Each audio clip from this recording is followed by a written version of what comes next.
లావణ్య రాజ్ తరుణ్ ఇష్యూలో కీలక ఘటనలు చోటు చేసుకుంటూనే ఉన్నాయి. తాజాగా లావణ్య ఇంట్లో చోరీ జరిగింది. సుమారు 12 లక్షల విలువైన బంగారు ఆభరణాలతో పాటు పలు కీలక డాక్యుమెంట్లు చోరీకి గురైనట్టు లావణ్య తెలిపారు. ఈ చోరీపై పలు అనుమానాలు వ్యక్తం చేశారు ఆమె. రాజ్ తరుణ్, మాల్వి మల్హోత్రాపైన అనుమానం ఉన్నట్టుగా తెలిపారు. తాను జైలుకు వెళ్లక ముందు ఇంటి తాళం తన వద్దే ఉన్నట్టుగా తెలిపారు. తనకు ఎలాంటి ఆధారాలు లేకుండా తాళిబొట్టుతో సహా పలు ఆభరణాలు, డాక్యుమెంట్లు కూడా తీసుకుని వెళ్లినట్టుగా లావణ్య తెలిపారు. 2 రోజుల క్రితం ముంబైకి వెళ్లి రాజ్ తరుణ్ దగ్గర నుంచి తాళం తీసుకుని వచ్చిన తర్వాత ఇంట్లో చూసేసరికి బంగారు ఆభరణాలతో పాటు డాక్యుమెంట్లు కూడా లేకపోవడంతో షాక్కు గురైనట్టు లావణ్య తెలుపుతున్నారు.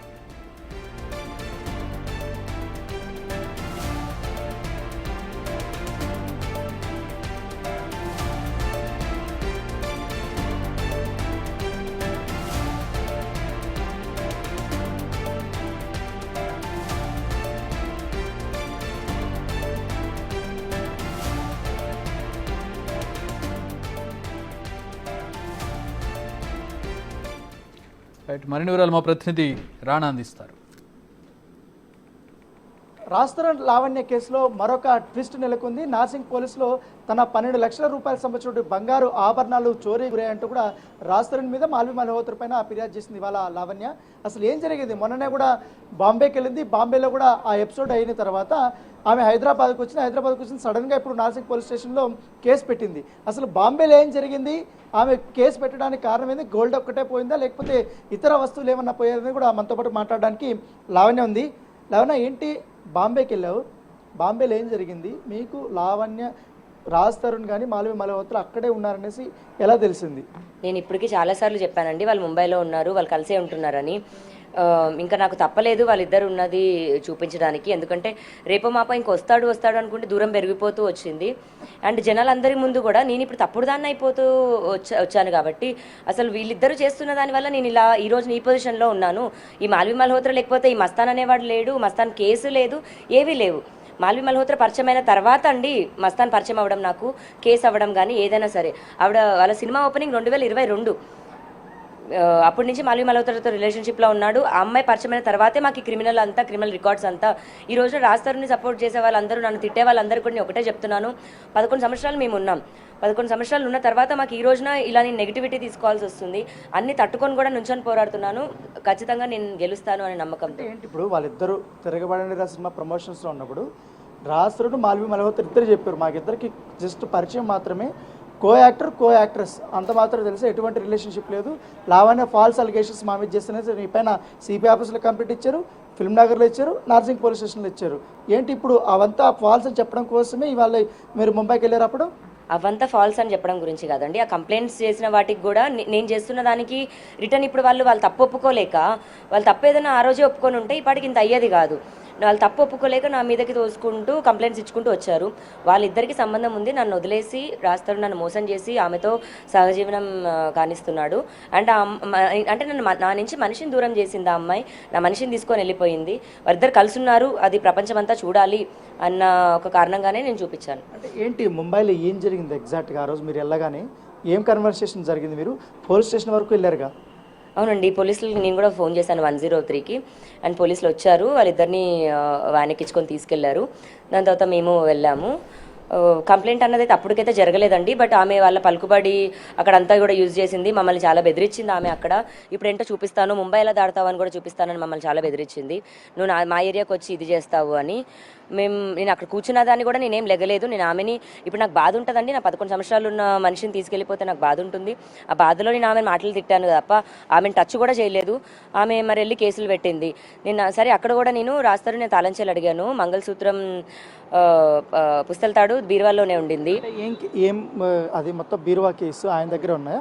అది ఎప్పటి నుంచి ఉంది ఆయన దగ్గర? సో నేను ప్రిజన్కి వెళ్ళినప్పుడు నా గోల్డ్ కూడా ఏదైతే ఉందో రాజ్ తరుణ్కి హ్యాండ్ ఓవర్ చేశారు. అది బీరువాలో పెట్టేసి అప్పటి నుంచి తాళంచేలు రాజ్ తరుణ్ దగ్గరే ఉన్నాయి. నేను ప్రిజన్ నుంచి బయటకు వచ్చే లోపు రాజ్ తరుణ్ ఇంట్లో నుంచి లగేజ్ తీసుకొని వెళ్ళిపోయాడు. ఆ తర్వాత ఆ రోజు నుంచి నాకు బ్లాక్ అతను. ఇంక ఇప్పుడు ఆ బ్లాక్ ఆ మనిషితో మాట్లాడడానికి కూడా అవ్వట్లేదు అనే దగ్గరే ప్రెస్ మీట్ కూడా వెళ్ళాను. కానీ డబ్బులు ఏమైనా ఉన్నాయా, లేకపోతే ఇతర డాక్యుమెంట్స్ ఏమైనా ఉన్నాయా? ఎంత వరకు ఉండింది మీది మొత్తం మీకు ఎస్టిమేషన్? నేను పెట్టిన క్యాష్ అయితే నాకు తెలిసి 1 లక్ష వరకు ఉండిందండి. గోల్డ్ మేము కొన్నప్పటికి 12 lakhs అండి. దాని రేంజ్ పెరిగి ఉంటుందా? ఇప్పుడు ఖచ్చితంగా పెరిగి 10 సంవత్సరాలు అవుతుంది కదండి. మేము కొన్నప్పుడు మా బిల్స్ కూడా అన్ని దాపెట్టాను నేను. మరి బాక్సులు తీసుకొని వెళ్ళిపోయారు. అవన్నీ గోల్డ్ అంతా మొత్తం నీదేనా? గోల్డ్ అంతా నాదే అండి. పుస్తల తాడు రాస్తారని కొనిచ్చాడు, మిగతా గోల్డ్ అంతా మా మమ్మీ కొనిచ్చారు నాకు. బిల్స్ ఉన్నాయి, బాక్సులు ఉన్నాయి, బాక్స్ లోపల గోల్డ్ లేదు. అవంతా అక్కడ పెట్టారు, ఇప్పుడు కనిపించట్లేదు. నేను ఎట్లా తెలిసింది? అక్కడ నుంచి కీస్ తీసుకొచ్చిన తర్వాత ముంబైలో కీస్ ఇచ్చాడు నాకు. కీస్ తీసుకొని ఓపెన్ చేద్దాము పుస్తల తాడు అని చెప్పి చూస్తే లేదు. మరి నా పుస్తల తాడు తీసుకొని వెళ్ళాల్సిన అవసరం ఏంటి రాస్తారునికి? అంటే ముందు నుంచి ఇంకా ప్లాన్ చేసుకొని ఇంకా వద్దు అని తెంచేసుకుందామని వెళ్ళిపోయాడు. నేను ఇంకా ఇప్పుడు ఏం చేయను, కంప్లైంట్ ఇవ్వడానికి వచ్చానండి. నేను కంప్లైంట్ రాసిచ్చాము. మాల్వి మల్హోత్రా తాళం చేలు మాల్వి మల్హోత్రా కబోర్డ్లో నుంచి తీసి ఆమె జేబులో పెట్టుకుంది. ఆమె జేబులో నుంచి రాస్తారునికి ఇస్తే రాస్తారుని వెళ్ళేటప్పుడు నాకు తాళం చేలు ఇచ్చాడు. నా లాకర్ తాళం చేలు మాల్వి మల్హోత్రా దగ్గర ఎందుకు ఉన్నాయండి? నా మనిషి మాల్వి మల్హోత్రా దగ్గర ఉన్నాడు. ఇప్పుడు మొన్నటి వరకు ఎంత నంగనాచిగా వచ్చే అమ్మాయి, నాకు అసలు ఏం తెలియదు, నేనేం చేయలేదు, మేము జస్ట్ యాక్టర్ అన్న అదే అమ్మాయి. మరి ఇప్పుడు రాస్తారుని లోపలికి వెళ్ళు, కూర్చో, తిను అంటే తిను, లెగ్గమంటే లెగుస్తున్నాడు, నన్ను ముట్టుకొనివ్వట్లేదు, మాట్లాడనివ్వట్లేదు. నేను రాస్తారుని పద అన్నప్పుడు అక్కడ పక్కన కూడా ఫోన్ని పట్టుకుంటేనే నా చేతిలోంచి ఫోన్ లాక్కొని అక్కడ సామాన్లు పడేసింది. ఆ సామాన్లు పడేసి మేము పడేసామంటుంది. మేము అక్కడే ఉన్నాం, everything is recorded. Door open up చేసినప్పటి నుంచి పోలీస్ స్టేషన్ వరకు కూడా అంతా రికార్డ్ చేసాం. మా దగ్గర కూడా విజువల్స్ ఉన్నాయి. అంటే రాస్తారుని లేకుండా అయితే అమ్మాయి ఇంటికి రాలేదు కదండి. రాస్తారున్ యాక్సెస్ ఇస్తేనే వస్తుంది, రాస్తారున్ కీస్ ఇస్తేనే అన్నీ అవుతాయి. మరి నా మంగళసూత్రం మీద పుస్తల తాడు మీద ఎందుకు పడిందో నాకు తెలీదు. రాస్తారున్ యాక్సెస్ వల్ల అయింది కాబట్టి రాస్తారున్ మాల్వి మల్హోత్రా ఇద్దరి పైన ఇచ్చాను. బట్ మాల్వి మల్హోత్రా దొంగతనం చేసిందండి. అంటే ముంబైకి వెళ్ళారు కదా మీరు, వెళ్ళినప్పుడు మీరే వాళ్ళ మీద దాడి చేయడానికి ప్రయత్నించారనేసి కూడా ఇప్పుడు వాళ్ళు అక్కడ కేసులు పెట్టారు. నీ మీద 2 సెక్షన్స్ కింద కూడా నమోదైంది. ఇప్పుడు ఆమె ట్వీట్ కూడా చేసింది, థ్యాంక్స్ టు ముంబై పోలీస్ అని కూడా చెప్పింది. అసలు ఎగ్జాక్ట్గా ఆ రోజు ఏం జరిగింది మీరు ఎంటర్ అవ్వగానే? డోర్ కొట్టామండి. ఇప్పుడు నేను లావణ్య ఎవరో తెలియనప్పుడు ఎవరు నువ్వు అని అడగాలి. నేను డోర్ కొట్టాను, లావణ్య ఇప్పుడు దాకా చూడనే లేదు అంది. మరి డోర్ వెనకాలే ఉన్న ఆవిడ డోర్ వేసేయచ్చు కదా, పోనీ ఎవరు నువ్వు అని అడగొచ్చు కదా. ఇద్దరు మొహాలు మీరు చూసినట్టయితే షాక్లో ఉన్నారు. నేను ఎవరో తెలియదు, నా మొహమే చూడలేని అమ్మాయి ఏముంటుంది? అండ్ లోపలికి వెళ్ళాక దాడి ఏం చేయలేదండి. నేను ఒక చేతిలో ఫోన్ పట్టుకున్నాను, ఇంకో చేతిలో కుక్క పిల్లి ఉంది. నాకు కూర్చున్న దగ్గర నుంచి కూడా నేను లెగలేదు, ఆమె మీదికి కూడా వెళ్ళలేదు. నేను ఏమీ దాడి చేయలేదు. నేను తిట్టడం మాట నిజం, ఎందుకంటే ఆమె చేస్తున్న డ్రామా. రాజ్ తరుణ్ మీరు ఏం అడిగారు ఎగ్జాక్ట్గా? ఆయన ఏం చెప్పాడు మీతో? రాజ్ తరుణ్ ఒక పాయింట్లో లెగిచి వచ్చేద్దామని కూడా పద వెళ్దాం అని అన్నాక అక్కడ నుంచి ఉన్న అమ్మాయి వచ్చి ఎలా వెళ్ళిపోతావో అని ఆపేసిందండి. మరి ఇప్పుడు 3 నెలలు ఇలా ఉన్న ఆమెకే ఇంత ఉంటే మరి 11 సంవత్సరాలు నేను ఉన్నాను, నా మనిషిని తీసేసుకుంది. మరి నాకు ఆ మాత్రం కోపం రాదా? రాస్తారుని అభిమానించే మనుషులు నేను ఇలా రాస్తారుని ఇబ్బంది పెడుతున్నానో లేకపోతే ఇదా అన్న కోణంలోనే నన్ను తిడుతుంటే మరి నా జీవితంలో ఇలా అయినప్పుడు నేను తిట్టకూడదా అండి? మరి నన్ను అవే బూతులు కామెంట్స్ల కింద పెడుతున్నారు. మరి నేను తిడితే తప్పు వచ్చింది, ఇప్పుడు కామెంట్ పెట్టే ప్రతి ఒక్కరు తిడుతున్నారు. ఆ నెగిటివిటీని కూడా నేను తీసుకొని పోరాడుతున్నాను. రాజ్ తరుణ్ వెనక్కి రావాలి, సమాధానం చెప్పాలి. ఇప్పుడు దాదాపు 4 నెలల నుంచి నడుస్తుంది కదా ఈ విషయం. 4 నెలల నుంచి, అంతకుముందు మీరు జైలుకి పోయినప్పటి నుంచి రాజ్ తరుణ్ మీరు చూడలే, పర్సనల్గా కలవలే. సడన్గా ఇంత ఇష్యూ జరుగుతున్నప్పుడు సడన్గా మీరు అక్కడ రాజ్ తరుణ్ మిమ్మల్ని చూశాక మీరు రాజ్ తరుణ్ జరిగి అసలు ఏమనిపించింది? ఆయన ఏమన్నాడు నిన్ను చూడగానే సడన్గా? చూసాక హాయ్ చెప్తున్నాడు అండి, చేయలేపి హాయ్ చెప్పాడు. కోపంగా అయితే లేడు, ఎందుకంటే మాకున్న కనెక్షన్ మా ప్రేమ మాదే ఉంటుంది కదండి. కాకపోతే లాక్ అయిపోయాడు అని తెలుస్తుంది. పద వెళ్దామని కూడా ఉన్నాడు, నిస్సహాయత స్థితిలో ఉన్నాడు. అండ్ నాకు తెలిసిన ఇన్ఫో వరకు అయితే కామన్ ఫ్రెండ్స్ వరకు అమ్మాయి రాజ్వి అమ్మాయివి న్యూడ్ పిక్స్ పెట్టుకొని బ్లాక్మెయిల్ చేస్తుందంట. రాజ్ నువ్వు ఇప్పుడు చూస్తున్నట్టయితే నీకు కూడా చెప్తున్నాను, నువ్వేం భయపడకు, నేనున్నాను ఇక్కడ, మన తెలుగు ప్రజలందరూ ఉన్నారు, అందరూ ఉంటారు నీకు, దయచేసి వెనక్కి రా, నేను అదే సపోర్ట్, నేను ఉంటాను నీకు. ఆ అమ్మాయి బ్లాక్మెయిల్ చేసినా ఏం చేసినా భయపడకు, వెనక్కి రా. ఆ న్యూడ్ పిక్స్ కాదు ఏదైనా సరే ఏం కంగారు పడకు. ఇదొక్కటైతే నేను చెప్పగలనండి. రాజ్ తరుణ్కి ఆ అమ్మాయి న్యూడ్ పిక్స్ ఉన్నాయంట, ఆ అమ్మాయి బెదిరిస్తుందంట.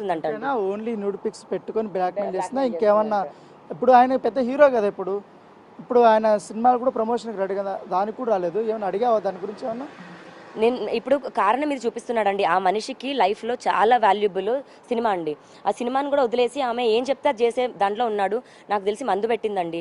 రాజ్ తరుణ్కి బాల్డ్ హెడ్ కూడా వచ్చేసింది. అతనికి ఏమి జీన్స్లో లేదు, వాళ్ళ డాడీకి కూడా హెయిర్ లాస్ ఏం లేదు, రాజ్కి కూడా లేదు. నాకు తెలిసి మందు పెట్టి మొత్తం కంట్రోల్లో పెట్టేసుకుంది, ఒక సైకో సాడిస్ట్ లాగా. ఇప్పుడు నన్ను అంటున్నారు అదంతా, నన్ను తిడుతున్న తిట్లు, నేను చేస్తున్నా అని చెప్తున్నవన్నీ మాల్వి చేస్తుందండి, నేను కాదు. అంటే ఇప్పుడు మీరే రాజ్ తరుణ్ని బాగా టార్చర్ పెట్టారు, చూడ అమ్మాయి ఎట్లా అరుస్తుందో, అందుకే రాజ్ తరుణ్ ఎంత బాధపడింటే వెళ్ళిపోయి ఉంటాడు అనేది సోషల్ మీడియాలో కామెంట్లు కానీ ఇవన్నీ మీరు చూస్తుంటారు కదా. అవన్నీ చూసిన తర్వాత ఏమనిపించింది ఈ సిచ్యువేషన్ అంతా? మరి అది 10 సంవత్సరాలు పట్టిందండి రాజ్ తరుణ్కి ఇలా చేయడానికి. 10 సంవత్సరాల నుంచి ఉన్నాను నేను. కేవలం నాకు జరిగిన అన్యాయానికి నన్ను వదిలేసి వెళ్ళిపోవడానికి కారణమైన మాల్వి మల్హోత్రా పైన కేసు పెట్టడానికి మాత్రమే నేను బయటకు వచ్చాను. రాజ్ తరుణ్ పరువు తీయడానికో ఇంకేదో కాదు. ఆ అమ్మాయి ఇంకా రాజ్ తరుణ్ నన్ను దూరం చేసేసింది కాబట్టే నేను ఇంత రచ్చ దిగాను. కేవలం రాజ్ తరుణ్ వెనక్కి దక్కించుకోవడానికి నేను దక్కించుకొని తీరుతాను. అతను నమ్మి నేను అడుగు బయటేశాను. అతనితోనే నా ప్రాణం, అతనితోనే ఉంటానండి నేను. మీరు ఇప్పుడు కన్ఫామ్గా గోల్డ్ మాల్వి మల్హోత్రా దగ్గర ఉందని మీరు అనుకుంటున్నారా? మా ఇంటికి వచ్చిందండి అమ్మాయి. 3 days ఉంది మా ఇంట్లో. నేను ప్రిజన్లో. మిగతా ఎవరన్నా వచ్చిండొచ్చు కదా మీరు లేనప్పుడు? లేదు, మా తమ్ముడు ఉన్నాడండి. మా తమ్ముడు కూడా చూశాడు. మాల్వి మల్హోత్రా రాజ్ తరుణ్ వచ్చారు, మా రూమ్లోనే ఉన్నారు. అండ్ కీస్ కూడా రాజ్ తరుణ్ యాక్సెస్ ఇస్తేనే అవుతాయి. ఎందుకంటే కీస్ ఆయన దగ్గర ఉన్నప్పటికీ కాంబినేషన్ పాస్వర్డ్ రాజ్ తరుణ్ చెప్తేనే అవుతాయి. ఇంకా నాకు రాజ్ తరుణ్కి తప్ప మూడో వ్యక్తికి పాస్వర్డ్ తెలియదండి. ఓన్లీ గోల్డ్ అయినా ఇంకేమన్నా ల్యాండ్ డాక్యుమెంట్స్ ఏమైనా ఉన్నాయా, ప్లాట్స్ కానీ ఏమన్నా? ఇందాక నేను చెప్పినట్టు డాక్యుమెంట్స్ ఈ హౌస్దే కాదు, మాకు వేరే ప్రాపర్టీ కూడా ఉంది. ఆ వేరే ప్రాపర్టీ డాక్యుమెంట్స్ కూడా తీసుకున్నాడు. అంటే ఇంకా హార్డ్ డిస్క్ కూడా తీసుకున్నాడు. ఆ ఒక్క ధైర్యంతోనే రాజ్ తరుణ్ ఇంకా ఏమీ లేవు అమ్మాయి దగ్గర సాక్ష్యాలు అన్న దగ్గర అతను కానీ అతని అడ్వకేట్ కానీ చాలా ధైర్యంగా ఉన్నారు. కానీ నా దగ్గర ఉండాల్సిన నా దగ్గర కూడా ఉన్నాయండి. మా పెళ్లికి సంబంధించినవి కూడా నేను కోర్టులో ఆల్రెడీ సబ్మిట్ చేస్తున్నాము. ఇప్పుడు చూపించుకుంటే వాళ్ళన్నీ ప్రిపేర్ అయిపోతూ ఉండడం కారణంతో నేనేం చూపించట్లేదు. పోలీసులకి కానీ కోర్టుకు కానీ మేము సబ్మిట్ చేయడం జరిగింది. అతను నా భర్త, నేను పెళ్లి చేసుకొని సంసార వివరంగానే నేను ఉన్నాను తప్ప లివింగ్ రిలేషన్షిప్ అయితే కాదండి. నేను తెలుగు అమ్మాయిని, ఇండియన్ ఉమెన్ని. నేను నా మెడలో 3 ముళ్ళు వేసిన తర్వాతే ఉన్నాను నేను. దయచేసి దాన్ని గౌరవించండి. నేను అబద్ధాలు చెప్పట్లేదు. ఇంకా దేనికోసమో వీళ్ళ కోసం ఇంత రచ్చ చేయాల్సిన అవసరం అయితే లేదు. ఇల్లు దాటేసి వచ్చి మరి నేను రాజ్ తరుణ్ కోసమే చేస్తున్నాను. అది నిజం కాదు. ఇప్పుడు మళ్ళీ మీరేదో నెక్స్ట్ మా అసోసియేషన్కి కంప్లైంట్ చేస్తామనేసి అని చెప్తున్నారు. దీంట్లో ఏ పర్పస్ మీద కంప్లైంట్ చేయబోతున్నారు? ఇప్పుడు మేము సినిమా మనుషులమే అండి. ఇప్పుడు నేను యాక్ట్ చేయకపోయినా సరే నేను ఆ కూడు తింటే బతుకుతున్న మనిషిని. మరి మమ్మల్ని కాపాడాల్సింది కూడా మా అసోసియేషన్ వాళ్ళే. ఇప్పుడు అదే సినిమాకి సంబంధించిన వ్యక్తి మరి ముంబైలో ఉన్నాడు. సరే మేము విడిపోవాలా ఏదన్నా కానీ మాకు న్యాయం అయితే ఇటు నుంచి కూడా జరగాలి. నేను పోలీసులకి చెప్పినప్పటికీ మా అసోసియేషన్ వాళ్ళు కూడా చెప్తే, ఎందుకంటే సినిమా ఒక్కటే రాజ్ తరుణ్కి ఇంపార్టెంట్ అండ్ ఇష్టం ఇది కాబట్టి వాళ్ళు పిలిస్తేనో వాళ్ళు ఏదైనా ఒక సహాయం అందిస్తారేమో ఒక ఆశతో వెళ్తున్నాను. ఇంకా అక్కడే అదే ప్రాణం అనుకొని చిన్నప్పటి నుంచి నేను బతికిన అమ్మాయిని నేను. నా కెరియర్ కూడా వదిలేసుకున్నాను. రాజ్ తరుణ్ సక్సెస్ చూస్తూ బతికిన మనిషిని నేను. సహాయం కూడా నాకు మా అసోసియేషన్ వాళ్ళు ఇప్పుడు కలిగించాలి. రాజ్ తరుణ్ని వెనక్కి రప్పిస్తారని అనుకుంటున్నాను. అక్కడే ధర్నా చేస్తాను. ప్రాణం కూడా అక్కడే వదిలేస్తానండి రాజ్ తరుణ్ రాకపోతే. ఓకే.